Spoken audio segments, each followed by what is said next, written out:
जय हिंद। आज के इस वीडियो में हम लोग मैथ से संबंधित कुछ महत्वपूर्ण प्रश्नों पर विचार करने वाले हैं। आइए देखिए क्वेश्चन नंबर पहला क्या कहता है। कहता है एक वर्ग में जो है 40 छात्र अंग्रेजी बोलते हैं ना, और शेष का 90% हिंदी बोलते हैं तथा 300 छात्र अन्य भाषाएं बोलते हैं, तो कहता है वर्ग में कुल कितने छात्र हैं। अब देखिए यहाँ पर जो निश्चित राशि दिया गया है वह 300 छात्र जो अन्य भाषा बोलने वाला उसका संख्या दिया गया। अब देखिए बात समझिएगा, तो कहता है वर्ग में टोटल कितना छात्र है। मान लेते हैं कि वर्ग में टोटल x छात्र है ना। अब देखिए कहता है इसका 40% अंग्रेजी बोलता है। अच्छा, x का 40% अंग्रेजी बोलता है तो बचा कितना आपके पास 60%। शेष का बात किया है। अब देखिए तो जो शेष है उसका 90% हिंदी, तो शेष आपके पास इतना बचा, इसका 90% हिंदी बोलता है तथा 300 अन्य। अब सोचिए इसका 90% हिंदी बोलता है तो इसका बचा कितना परसेंट आपके पास 10% है ना, जो अन्य भाषा बोलने वाला है। और अन्य भाषा बोलने वाला का संख्या कितना दे रखा 300। अब देखिए ना, तो 300 से काट लेंगे, कितना बार में काट लीजिए, 2 बार में काट लीजिए। अब 2 से कट जाएगा आपका 50 बार में है ना, तो इसलिए आपका उत्तर हो जाएगा x बराबर कितना हो जाएगा आपका, यह हो जाएगा आपका 5000। यही पूछा गया था। कहता है कि वर्ग में कुल छात्रों का संख्या कितना है, अतः वर्ग में कुल छात्रों का जो संख्या हो जाए कितना हो जाएगा आपका 5000। ऑप्शन नंबर क्या हो जाएगा आपका सी है ना। आइए अगला क्वेश्चन पर विचार करते हैं। देखिए क्या कहता है, आपको दिया गया है 7x है ना, अब माइनस में हो गया आपका 8y है ना, बराबर में कितना हो गया आपका 25 है ना। अब कहता है उस बिंदु की कोटि क्या है जिसका भुज -1 है। देखिए भुज और कोटि का चर्चा पीछे वाला वीडियो में किए थे। अब देखिए तो हमने बोला था कि अगर मूल बिंदु से x एक्सिस पर अगर किसी बिंदु का दूरी मापा जाता है ना तो उसको भुज बोला जाता है, उसको अंग्रेजी में अबसीसा बोला जाता है, उसको x निर्देशांक बोल सकते हैं आप है ना। जबकि मूल बिंदु से अगर y निर्देशांक पर अगर किसी बिंदु का दूरी मापा जाता है तो उसको कोटि बोला जाता है, उसको ऑर्डिनेट बोला जाता है अंग्रेजी में है ना, उसको y निर्देशांक आप बोल सकते हो। तब भुज कहने का मतलब x निर्देशांक, जबकि कोटि कहने का मतलब y निर्देशांक। देखिए इसका भुज दिया गया -1, कहने का मतलब x का मान दिया है, कितना दिया है -1। अब हमको y का मान निकालना है, कोटि बतानी है, y बताना है। चलिए -1 रख दीजिए, तो -1 जैसे ही रखिएगा तो हो जाएगा माइनस में 7 है ना, माइनस में 8y बराबर में कितना हो जाएगा आपका 25। अब 8y को उधर भेज दीजिए तो 8y बराबर हो जाएगा आपका माइनस में कितना हो जाएगा आपका 32 है ना। अतः y का जो मान हो जाएगा आपका कितना हो जाएगा -4। यही पूछा गया था आपसे है ना कि कोटि बताइए। अतः इस रेखा का जो कोटि हो जाएगा, कोटि कितना हो जाएगा आपका -4। तो भुज और कोटि को केवल समझना है। भुज कहने का मतलब x निर्देशांक, जबकि कोटि कहने का मतलब होता है y निर्देशांक। आपको भुज दिया गया था -1, अतः कोटि का जो मान आ गया वह हो गया आपका -4 है ना। आइए अगला क्वेश्चन पर विचार करते हैं। कहता है बहुभुज के 5 कोनों में से प्रत्येक कोण जो 172 डिग्री का है और अन्य कोनों में से प्रत्येक जो 160 डिग्री का है। बहुभुज में भुजाओं का संख्या पूछा। देखिए जितना कोण उतना भुजा, तो हम अगर कोण का संख्या मालूम कर लेते हैं तो वही भुजा का संख्या हो जाएगा। अब देखिए ना, तो कहता है बहुभुज का जो है 5 कोण जो 172 डिग्री वाला, कोण कहने का मतलब अंतः कोण का बात होता है। अब एक बात सोचिए, किसी भी बहुभुज में एक अंतः और एक बाह्य कोणों का योग जो होता है वो होता है आपका 180 डिग्री। अब सोचिए जहां पर कोण अंतः कोण 172 बनेगा तो वहां पर बाह्य कितना बनेगा, तो एक अंतः एक बाह्य कोणों का योग 180। 180 में 172 घटाइएगा तो वहां पर कितना हो जाएगा आपका 8। क्या बोले, एक अंतः और एक बाह्य कोणों का योग 180 डिग्री, तो जहां पर अंतः कोण 172 बना वहां बाह्य कोण 8 बनेगा। तो ऐसे कोणों का संख्या कितना है 5। ऐसे कोणों का संख्या दे रखा, अगर अंतः कोण वैसा वाला 5 गो है तो बाह्य कोण वैसा 8 डिग्री वाला 5 गो होगा। अब प्लस में, अब देखिए और अन्य जो कोण है बहुभुज का वो 160 डिग्री है, तो जहां पर अंतः 160 बनेगा वहां बाह्य कितना बनेगा 180 माइनस में 160 कितना होगा 20। ऐसे कोणों का संख्या नहीं मालूम है, ऐसे कोणों का संख्या मान लेते हैं x। अब देखिए सारा बाह्य कोण हो गया, तो किसी भी बहुभुज के सभी बाह्य कोणों का योग कितना होता है आपका 360 डिग्री। कितना होता है आपका 360 डिग्री। अब देखिए इसको हल कीजिए तो हो जाएगा आपका 20x बराबर में, अब देखिए ना 40 घट जाएगा, तो 40 घटाएगा तो कितना हो जाएगा आपका 320 है ना। x बराबर कितना हो गया आपका 16। समझिएगा, तो पहला प्रकार का 5 गो कोण था, दूसरा प्रकार का x गो कोण था, तब 5 प्लस में 16 कितना हो गया आपका 21 है ना। अगर उस बहुभुज में 21 गो कोण आया तो समझिए 21 गो भुजा होगा। आपसे यही पूछा गया था कि उस बहुभुज में भुजाओं का संख्या कितना होगा, अतः उस बहुभुज में भुजाओं का संख्या कितना हो जाएगा आपका 21। ऑप्शन नंबर क्या हो जाएगा आपका डी है ना। आइए अगला क्वेश्चन पर विचार कीजिए। देखिए क्या कहता है, कहता है x पर पावर m बराबर में y to the power n बराबर में z पर पावर p, है ना। जबकि कहता है x into y into z बराबर 1, m does not equal to 0, 1/m plus में 1/n प्लस में 1/p का मान बताना। देखिए ना बात समझिएगा, यहाँ पर जो है समझिए x पर पावर m है ना बराबर में y to the power n और बराबर में z to the power p, 3 मान दिया गया है। देखिए जब 3 मान बराबर होता है तो हल करने के लिए क्या करते हैं, तीनों के बराबर में एक कांस्टेंट टर्म को ले लेते हैं। अब तीनों के बराबर में एक कांस्टेंट टर्म हम मान लेते हैं k, है ना। तीनों के बराबर में एक कांस्टेंट टर्म ले लीजिए, क्या ले लीजिए आप, k, है ना। अब देखिए सबका मान कांस्टेंट के रूप में निकालिए, तीनों के बराबर हमने k मान लिया।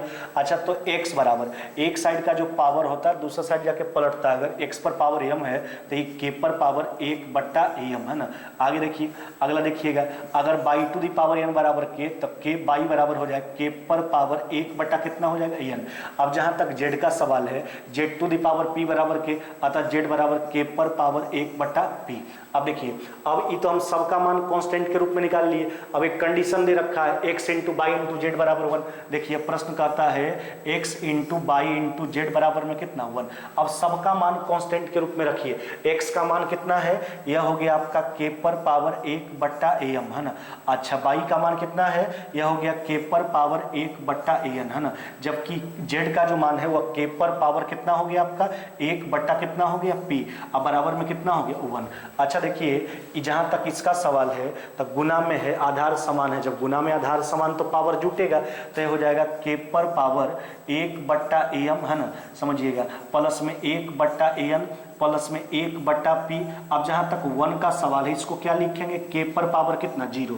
अब देखिए ना अगर बेस इक्वल है तो पावर भी, अगर दोनों का दोनों तरफ जो देखिएगा तो दोनों तरफ बेस के रूप में k है तो पावर को बराबर कर लेंगे। अब पावर ये तो बेस आपका बराबर हो गया तो पावर भी बराबर होगा, अतः 1/m जोड़ 1/n जोड़ 1/p का मान किसके बराबर हो जाएगा 0 के, है ना।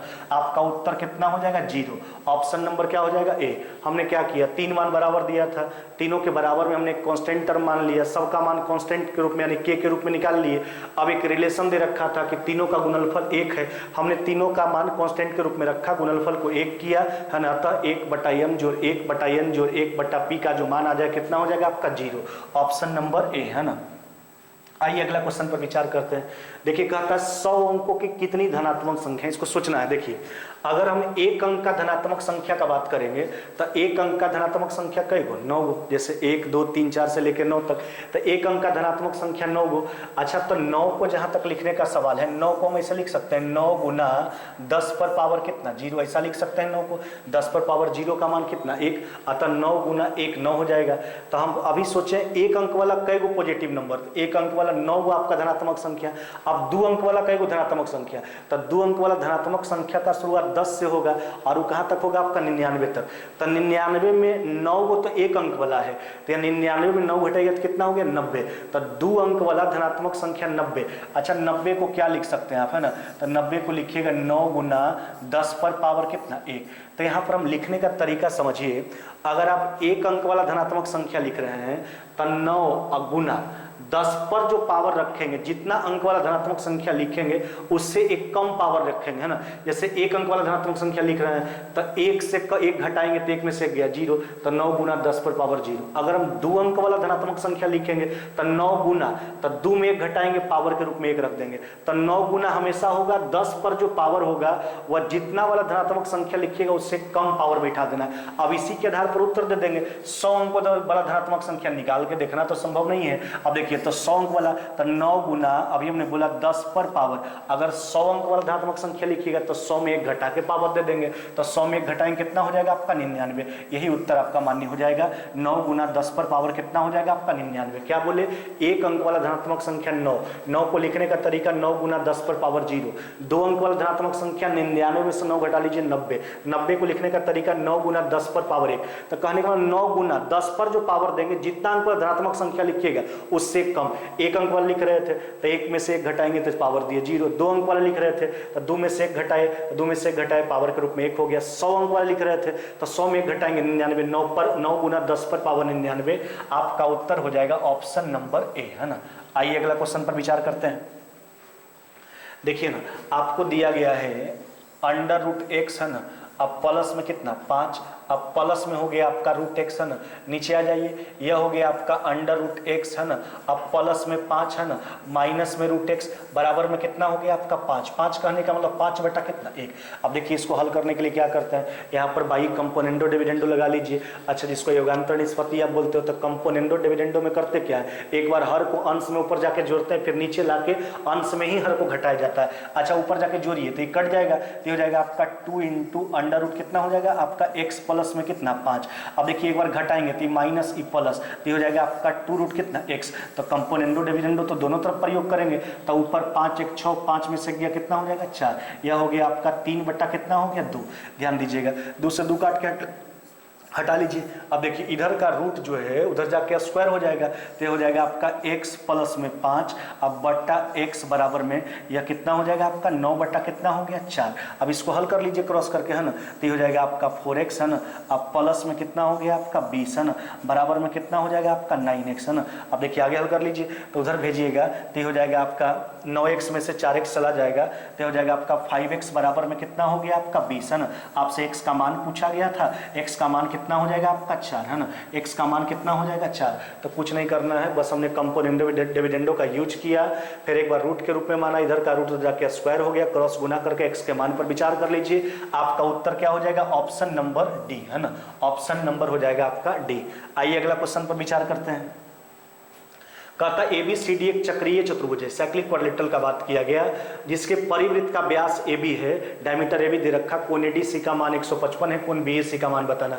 देखिए जहां तक चक्रीय चतुर्भुज का सवाल है, साइक्लिक क्वाड्रिलेटरल का सवाल है, तो चक्रीय चतुर्भुज कहते किसको है, चक्रीय चतुर्भुज कहने का मतलब वैसा चतुर्भुज जिसका चारों शीर्ष वृत्त के परिधि पर स्थित हो है ना, और अगर वृत्त के परिधि पर स्थित हो, और चक्रीय चतुर्भुज के समूह कोणों का योग कितना होता है आपका 180 डिग्री। ध्यान दीजिएगा, तो हम एक साइक्लिक क्वाड्रिलेटरल का निर्माण कर लेते हैं। देखिए अब यहाँ पर बात समझिए, यहाँ पर जो हमसे उसमें हमसे बोला गया है कि AB जो है इस परिवृत्त का क्या है व्यास है। ध्यान दीजिएगा, इसमें हमसे बोला था कि AB जो है वह परिवृत्त का क्या है व्यास है। देखिए बात समझिएगा, देखिए AB जो हो गया इस वृत्त का व्यास हो गया। अब साइक्लिक क्वाड्रिलेटरल भी बनाइए आप, देखिए यह हो गया C और ये क्या हो गया आपका D।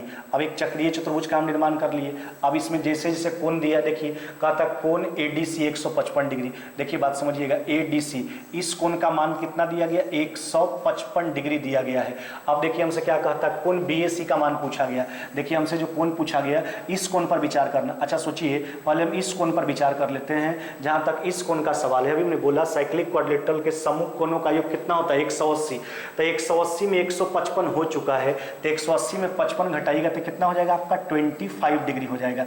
अब देखिए जहां तक इस कोण का सवाल है, एक्चुअली AB इसका व्यास है, तो अर्धवृत्त का जो कोण होता है, कहने का मतलब व्यास के द्वारा जो परिधि पर कोण बनता है वो हमेशा 90 डिग्री का कोण बनता है। तो इस कोण का मान कितना हो गया आपका 90 डिग्री है ना। अब हमसे इस कोण का मान पूछा, तो एक कोण 90 हो गया, तो त्रिभुज के तीनों कोणों का योग 180, यानी अन्य दो कोणों का योग 90 होना चाहिए। तो 90 में 25 हो चुका है, तो इस कोण का मान कितना हो जाएगा आपका 65 डिग्री। यही आपसे पूछा गया था, कहा गया था कि कोण BAC का मान बताइए। कोण BAC का मान कितना हो गया आपका 65 डिग्री। फिर से ध्यान दीजिए एक बार, देखिए साइक्लिक क्वाड्रिलेटरल का बात किया जरूर गया था, उसमें AB बोला था उस वृत्त का व्यास है, उसी पर देखिए एक चक्रीय चतुर्भुज का निर्माण किया। इस कोण का मान 155 था, हमने बोला चक्रीय चतुर्भुज के समूह कोणों का योग 180, 180 में 155 घटाएंगे, इस कोण का मान हो गया 25 डिग्री। यह वाला कोण समकोण हो, क्योंकि व्यास के द्वारा परिधि पर कोण बन रहा है। अर्धवृत्त का कोण समकोण होता है। त्रिभुज के तीनों कोणों का योग आपका 180 डिग्री, 180 में 115 घटा लीजिए, आपका रिजल्ट हो जाएगा 65 डिग्री। ऑप्शन नंबर क्या हो जाएगा आपका C, ऑप्शन नंबर C। आइए अगला क्वेश्चन पर विचार करते हैं। कहता है 55 मीटर गुना 35 मीटर के एक आयताकार लॉन, लॉन मतलब घेरा, के बीच दो सड़कें प्रत्येक 4 मीटर चौड़ी है, जिनमें से एक लंबाई के समानांतर दूसरा चौड़ाई के समानांतर 75 पैसे प्रति वर्ग मीटर की दर से जो है सड़क पर गिट्टी बिछवाने का लागत पूछा। देखिए सड़क पर गिट्टी बिछवाने का लागत पूछा, लागत जो है यह 75 पैसे प्रति वर्ग मीटर के हिसाब से। अब देखिए ना, तो पहले इसका क्षेत्रफल निकाल लेंगे वर्ग मीटर में। अब देखिए बात समझिएगा, एक आयताकार लॉन है ना, आयताकार घेरा है। अब देखिए उस घेरा का लंबाई चौड़ाई आपके पास दोनों डायमेंशन गिवन किया गया है। लंबाई कितना दिया गया आपका 55, चौड़ाई कितना दिया है आपका 35। समझिए बात को। अब इसके बीचों बीच एक लंबाई के समानांतर एक चौड़ाई के समानांतर दो रास्ता का निर्माण किया गया है ना। अब देखिए ना, दो सड़क का निर्माण किया गया। सड़क 4 मीटर चौड़ा है। देखिए एक लंबाई के अनुदिश और एक चौड़ाई के अनुदिश, इस तरह से है ना परस्पर काटता हुआ दो सड़क का निर्माण किया गया। इस सड़क का चौड़ाई कितना दिया गया 4 मीटर।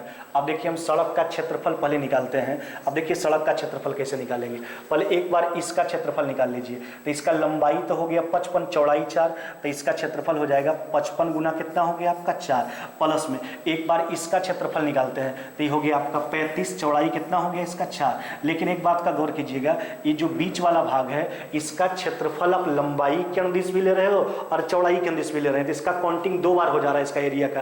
तो इसका क्षेत्रफल एक बार घटाएंगे तो ये जो देख रहे हैं दोनों तरफ से 4 4 चौड़ा था, यानी एक वर्ग का क्षेत्रफल घटा लेंगे जिसका भुजा 4, तो हो गया आपका 4 गुना कितना हो गया 4। अब देखिए घटा के लिखिए इसको, तो हो गया आपका देखिए ना 4 कॉमन कीजिएगा तो 55 और 35 कितना हो गया आपका 90, 90 चौका कितना हो गया 360, 360 में से 16 घटा लीजिए। अब देखिए 360 में से 16 जैसे ही घटाएंगे तो कितना हो जाएगा आपका, ये हो जाएगा आपका 344 वर्ग मीटर, है ना। कितना आ गया आपका 344 वर्ग मीटर। यह हो गया सड़क का क्षेत्रफल।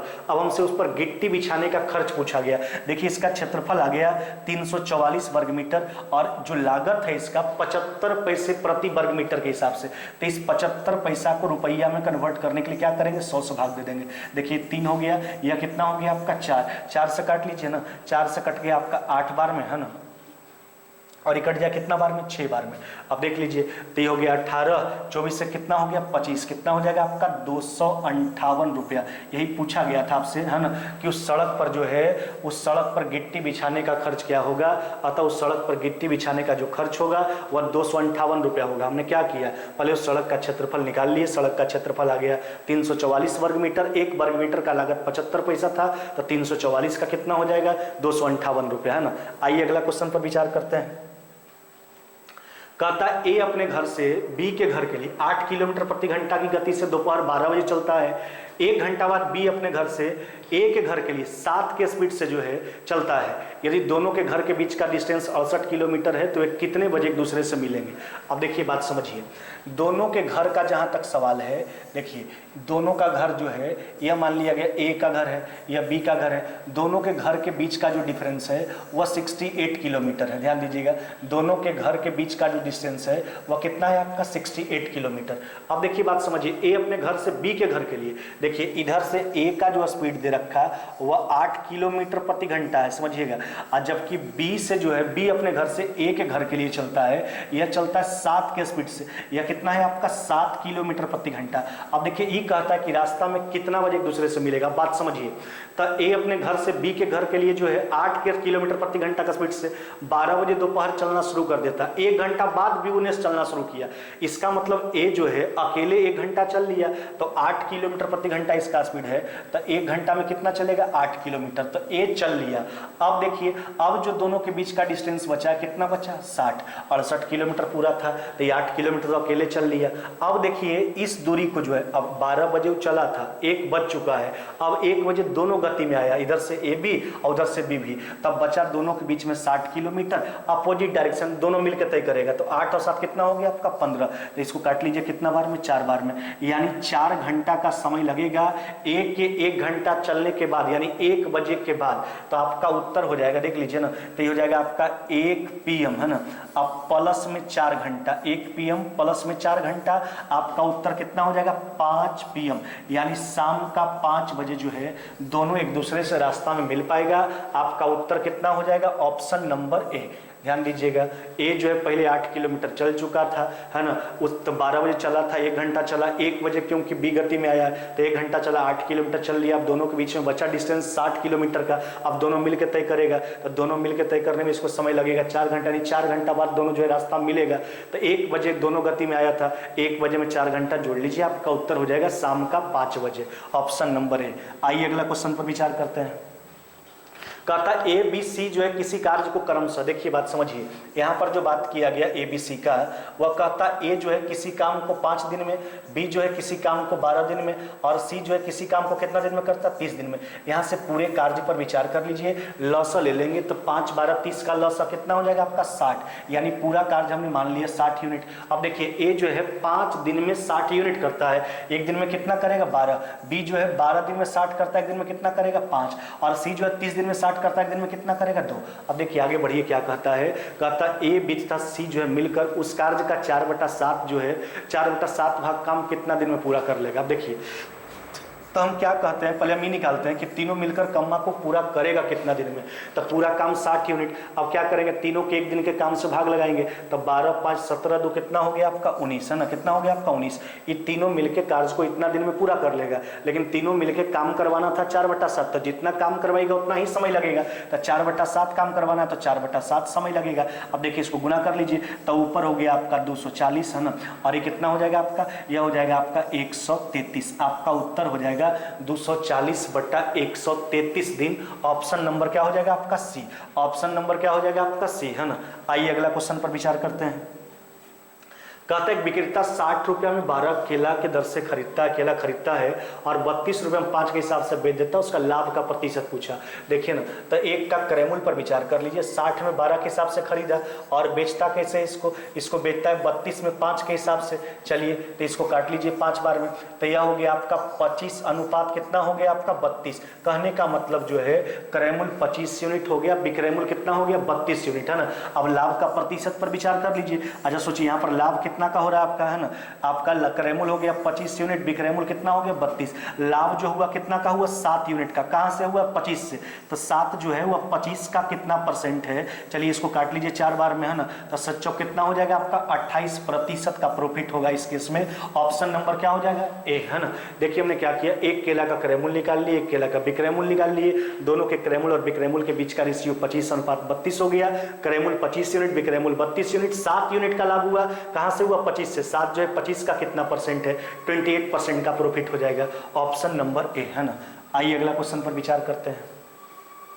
कहता है आज जो है मैं अपने बेटा से 3 गुना बड़ा हूं। कहने का मतलब है बेटा बाप का बात यानी पिता और सन का बात किया गया है। देखिए तो फादर और सन का बात किया गया, मैं अपने बेटे से 3 गुना बड़ा, यानी दोनों के वर्तमान आयु के बीच का रेशियो कितना हो गया 3 अनुपात कितना 1। लेकिन 5 साल बाद जो है अपने बेटे से 2.5 गुना, तो अगर बेटा 1 यूनिट तो ये हो जाएगा 5 बटा कितना 2 है ना। कहने का मतलब 5:2 कितना हो जाएगा 2। अब एक बात सोच के देखिए, ये वर्तमान है रेशियो पिता और पुत्र में, और जबकि ये जो रेशियो 5 साल बाद का है, तो वर्तमान से 5 साल बाद जाने के लिए दोनों में 5-5 साल जोड़ना पड़ेगा, और जब समान राशि जोड़ते घटाते हैं तो अंतर को बराबर करते हैं। यहाँ अंतर 2 का है, यहाँ कितना का है 3 का। अब इसको बराबर करने के लिए यहाँ पर 3 से गुना कर लीजिए, यहाँ कितना से 2 से। अब देखिए इसमें 3 से गुना कीजिए आप है ना, इसमें 3 से गुना करेंगे और इसमें कितना से गुना करेंगे 2 से। अब खुद आप सोच के देखिए 5 साल बाद, वर्तमान से 5 साल बाद गया तो 5 साल का डिफरेंस है, जबकि यूनिट डिफरेंस सोच के देखिए 9 से 10 कितना हुआ आपका 1। उधर भी वही परिवर्तन हुआ होगा 3 से 4, 1 यूनिट का परिवर्तन है, तो बढ़ा 5 साल जो 1 यूनिट का मान है। 5 साल जो है किसका मान है 1 यूनिट का है ना। अब आपसे पूछा क्या गया, कहता आज मेरी उम्र क्या है। मेरी उम्र कहने का मतलब यहाँ पिता का उम्र पूछा गया, तो उस पिता का वर्तमान में उम्र कितना है आपका 9 यूनिट। यही 9 यूनिट का मान बताना है, तो 1 यूनिट बराबर 5, 9 यूनिट बराबर 5 गुना 9 कितना हो जाएगा आपका 45 वर्ष। कितना हो जाएगा 45 वर्ष। ऑप्शन नंबर क्या हो जाएगा आपका सी है ना। तो ये वर्तमान दिया था, ये 5 साल बाद का बात किया गया था, तो वर्तमान से 5 साल बाद जाने के लिए दोनों में 5-5 साल जोड़ना पड़ेगा, और जब समान राशि जोड़ते घटाते हैं तो अंतर को बराबर करते हैं। हमने अंतर को बराबर किया तो बढ़ा 5 साल जो 1 यूनिट का मान है। आपसे पिता का पूछा गया तो पिता का यूनिट जब हम गुना कर लेंगे तो गुना वाला रेशियो लिया जाता है, 9 यूनिट का मान ले लेंगे यानी 45 साल हो जाएगा। आगे बढ़ जाइए अगला क्वेश्चन। देखिए क्या कहता है, कहता है त्रिकोण एबीसी के केंद्रक का निर्देशांक यानी सेंट्रॉइड का बात किया गया है। 2 है, शीर्ष सी का निर्देशांक क्या होगा, जबकि ए और बी का निर्देशांक आपको दिया गया। देखिए बात समझिए, यहाँ पर जो हमसे बात किया गया है एक त्रिभुज ABC का बात किया गया है ना, इसमें 2 बिंदु का निर्देशांक दिया। देखिए A का जो निर्देशांक दिया है वो दिया आपका 7 और कितना -1, जबकि B का जो निर्देशांक दिया गया कितना दिया गया आपका 1 और कितना 2। C का निर्देशांक पूछा है, इसका निर्देशांक हम मान लेते हैं x और कितना y, जबकि इसके सेंट्रॉइड को अगर हम G मानते हैं तो इस G का निर्देशांक कितना दिया गया आपका 2 और कितना दिया गया 2। इस सेंट्रॉइड है। देखिए आप सेंट्रॉइड के बारे में जानते हो, जहां पर तीनों माध्यिका के मिलता है उसी को केंद्रक कहा जाता है ना, यानी अंग्रेजी उसको सेंट्रॉइड कहा जाता है। अब ध्यान दीजिएगा इसको, तो यहाँ पर जो है त्रिभुज एबीसी के केंद्रक का निर्देशांक 2 और 2 है ना, इसमें ए और बी का निर्देशांक दिया गया, सी का निर्देशांक निकालना था जिसको हमने x और y मान लिया। अब देखिए जहां तक केंद्रक के निर्देशांक का सवाल है, तो अगर केंद्रक का आपको निर्देशांक निकालना होता है तो कैसे निकालते हैं, उसका x कोऑर्डिनेट निकालने के लिए तीनों शीर्ष बिंदु के x को जोड़कर 3 से भाग देते हैं तो उसका x कोऑर्डिनेट आता है। जबकि उस केंद्रक का अगर y निर्देशांक निकालना होता है तो तीनों के y को जोड़कर 3 से भाग देते हैं तो उस केंद्रक का y निर्देशांक आता है। तो देखिए तो उस केंद्रक का x निर्देशांक तो अकॉर्डिंग टू क्वेश्चन 2 दे रखा है, अब हम अपने हिसाब से निकालते हैं। तीनों के x को जोड़कर 3 से भाग देंगे तो 7 कितना हो गया आपका 8 है ना, कितना हो जाएगा 8 प्लस में कितना हो गया x और बटा कितना हो जाएगा आपका 3। देखिए 6 में से 8 चला जाएगा तो x बराबर कितना हो जाएगा आपका माइनस में कितना हो गया 2।